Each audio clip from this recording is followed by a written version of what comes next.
بسم اللہ الرحمن الرحیم، صلی اللہ علیہ وآلہ وسلم۔ السلام علیکم ورحمۃ اللہ۔ تمام تعریفیں اللہ رب العالمین کے لیے جو تمام جہانوں کا پروردگار ہے۔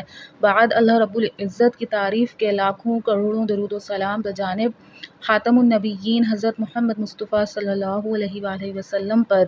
اللہ رب العالمین کا بہت بڑا کرم کہ اس نے ہمیں اپنے محبوب خاتم النبیین حضرت محمد مصطفیٰ صلی اللہ علیہ وآلہ وسلم کا امتی بنایا۔ حضرت ابو ہریرہ سے روایت ہے کہ جناب رسول اللہ صلی اللہ علیہ وآلہ وسلم نے فرمایا کہ جس شخص کو یہ پسند ہو کہ اسے پورا ثواب ملے تو اسے چاہیے کہ ہمارے ساتھ اہل بیت پر درود بھیجے، اور وہ یوں درود بھیجے۔ ابو داؤد جلد اول۔ اس درود پاک میں حضور صلی اللہ علیہ وآلہ وسلم پر درود بھیجنے کے ساتھ امہات المومنین، اولاد اور اہل بیت کا خاص طور پر ذکر فرمایا گیا ہے۔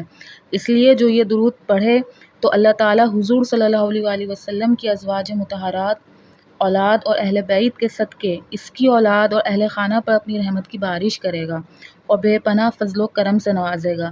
درود پاک روحانیت کی ترقی کا سبب ہے۔ نبی اکرم صلی اللہ علیہ وآلہ وسلم پر، ان کی مبارک ذریت پر درود پاک پڑھنا روحانیت کی کنجی ہے۔ تکرار کیجئے کہ دل قرار پکڑے گا۔ برکت ہے درود اہل بیت میں۔ اس پر مداوقت اختیار کیجئے، بے پناہ فضل و کرم کی ابتدا ہو جائے گی انشاءاللہ۔